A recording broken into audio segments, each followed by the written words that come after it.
நேற்றைய வேலை இன்றைய செய்பவன் சோம்பேறி, இன்றைய வேலை இன்றைய செய்பவர் வெற்றியாளர், நாளைய வேலை இன்றையே செய்பவர் சாதனையாளர்கள். நீங்க அதனால இன்றைய வேலை மட்டும் செய்யாதீங்க, நாளைக்கு என்ன வேலையை செய்துனே வாங்க. கண்டிப்பாக நீங்கள் உங்கள் நீதிபதி தேர்விலோ ஏபிபி தேர்விலோ மாவட்ட அமர்வு நீதிமன்ற தேர்வில் கண்டிப்பாக வெற்றி பெறுவீர்கள். 23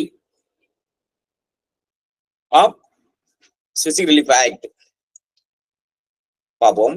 liquidation of damages not a bar to specific performance. இப்போ நான் அப்படியே ஒரு எப்போ வழக்கம் போல தானே நம்ம புரியுற மாதிரி ஒரு ஸ்டோரி மாதிரி சொல்லிட்டோம்னா நமக்கு ஈஸியா புரிஞ்சிடும். இப்போ ஒரு அக்ரிமெண்ட் போடுறோம், அக்ரிமெண்ட்ல ஒரு மென்ஷன் பண்ணிக்கிற அமௌண்ட் இருக்குது, அந்த அமௌண்ட்டை நான் கொடுத்துட்டேன், அதனால ஸ்பெசிபிக் ரிலீஃப் எனக்கு நீங்க போட முடியாதுன்னு சொல்ல முடியுமானா நோ. அந்த லிக்விடேஷன் அது இந்த ஸ்பெசிபிக் ரிலீஃப் பார் பண்ணுமா, தடை செய்யுமானா தடை செய்யாது. சரி, அப்படி உதாரணம் பாருங்க. இப்போ நான் ஏ, நான் தான் பிளைங் டு யூ, நான் ஏ நீங்க பி, நம்ம 2 பேரும் ஒரு கான்ட்ராக்ட் போடுறோம். அதுல கான்ட்ராக்ட் போடுகின்ற போது ஏதோ ஒன்று இதை நீங்க கொடுக்கணும், இதை நீங்க விற்கணும், இல்ல ஏதாவது ஒரு ஒப்பந்தம் போடுகின்ற போது நமக்குள்ள என்ன அண்டர்ஸ்டாண்டிங், என்ன ஒப்பந்தம் என்றால், இதுல யார் ஒருவர் நான் இப்போது இந்த ஒப்பந்தத்தை மீறிவிட்டேன் என்றால் உங்களுக்கு 1 லட்சம் கொடுத்துறேன். அதே மாதிரி நீங்க இந்த நம்ம போட்ட ஒப்பந்தத்தின்படி நீங்க அதை நிறைவேற்றவில்லை என்றால், நீங்க மீறி விட்டால் பிரீச் ஆஃப் கான்ட்ராக்ட் என்றால் நீங்க எனக்கு 1 லட்சம் கொடுக்கணும் அப்படின்னு நம்ம என்ன பண்ணோம், நாம கான்ட்ராக்ட் போட்டுட்டோம். இப்ப இந்த கான்ட்ராக்ட் போட்ட பிறகு பிரீச் பண்ண பிறகு நான் என்ன பண்றேன், அந்த கான்ட்ராக்ட் போட நீங்க பிரீச் ஆயிட்டீங்க, அதனால என்ன பண்ண, நான் கேட்கறேன் 1 லட்சம் கொடுன்னு கேட்கறேன். நீங்க சரிங்க கான்ட்ராக்ட் தான் பிரீச் ஆயிடுச்சு, நான் மீறிட்டல, இந்தாங்க 1 லட்சம் நீங்க கொடுத்துட்டீங்க, நான் ரிசீவ் பண்ணிட்டேன். ஆனா ஸ்பெசிபிக் பர்ஃபார்மன்ஸ் நீங்க என்ன பண்ணல, நீங்க நிறைவேற்றல. இப்ப நான் என்ன செய்யறேன், நீதிமன்றத்துல போயிட்டு specific relief as per 23 of specific relief act 96 படி I filed a case against you. நான் வழக்கு போட்டுட்டேன்.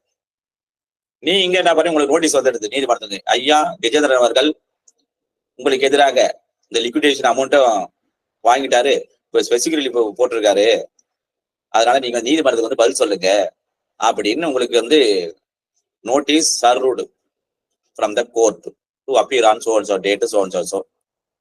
இப்ப நீங்க பாக்குறீங்க நம்ம தான் அவர் 1 லட்சம் கொடுத்துட்டுமே, கான்ட்ராக்ட் மீறிட்டா 1 லட்சம் தரணும், 2 பேரும் ஒப்பந்தம், அதுதான் அவர் கொடுத்துட்டேன், அவர் எதுவும் கேஸ் போட்டாரு, என் வக்கீல பாக்குறேன் நேரம் பண்ணாரு, அவர் 2 வக்கீல எடுத்துட்டு வராரு. வக்கீல் கிட்ட பார்த்த உடனே சொல்றாரு, ஏன்பா அது லிக்விடேஷன் என்பது வேற, நீ சாங்க அவங்க 2 பேரும் என்ன ஒப்பந்தம் போட்டுக்கிறீங்க, இந்த ஒப்பந்தம் மீறிட்டா யாரு மீறாங்க 1 லட்சம் தரன்னு சொல்லிக்கிறீங்க, அவ்வளவுதான். அது செக்யூரிட்டி பர்பஸ். அது என்ன சொல்றாங்க, ஃபார் த பர்பஸ் ஆஃப், இது மட்டும் நோட் பண்ணீங்க, such sum of money is only for purpose of securing performance. அதை நிறைவேற்றுவதற்காக நம்ம ஏன்னா சும்மாவே சொல்லி நிறைவேற்ற மாட்டான்னு சொல்றதுக்கு ஒரு செக்யூரிட்டி பர்பஸ் ஆஃப் தான், ஓகேவா, not for the purpose of giving to the party in default and option. ஐயா நம்ம செய்தா கான்ட்ராக்ட நிறைவேற்றி போலாம், அது ஏன்னா 1 லட்சம் நிறைவேற்றலன்னா 1 லட்சம் கொடுத்துட்டு பாருமே அப்படி என்பதற்காக ஆப்ஷன் அல்ல, அது பெனால்டி.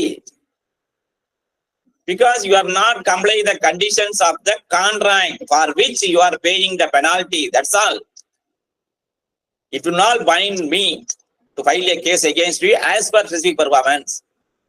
எனக்கு கட்டுப்படுத்தாது. நான் ஐயா நீங்க சொல்றீங்க, அப்ப நீதிமன்றத்துக்கு வரீங்க, நீதிமன்றம் சொல்றாங்க ஐயா as per 23 பாத்தீங்கன்னா லிக்விடேஷன் ஒன்லி செக்யூரிட்டி பர்பஸ்ங்க, அது பெனால்டி, நீங்க கான்ட்ராக்டை மீறியதற்காக உங்களுக்குள் போட்டுக்கொண்ட ஒப்பந்தத்தின்படி மீறினால் அதற்கான அபராதம் அல்லது அது தொகையை செலுத்த வேண்டும் பண்ணீங்க, தவிர அது ஸ்பெசிபிக் பர்ஃபார்மன்ஸை தடை செய்யாது அப்படின்னு சொல்றாங்க. ஓகேவா, அப்ப தடை செய்யும் ஒரு கேள்வி கேட்டீங்க, அப்போ சார் ஸ்பெசிபிக் பர்ஃபார்மன்ஸ் கான்ட்ராக்ட் படி நாங்க அந்த மீறி விட்டால் 1 லட்சம் கொடுத்து விட்டால் அது ஸ்பெசிபிக் பர்ஃபார்மன்ஸ் போட முடியாதா என்றால் கேள்வி கேட்பாங்க, இன்டர்வியூல கேட்பாங்க.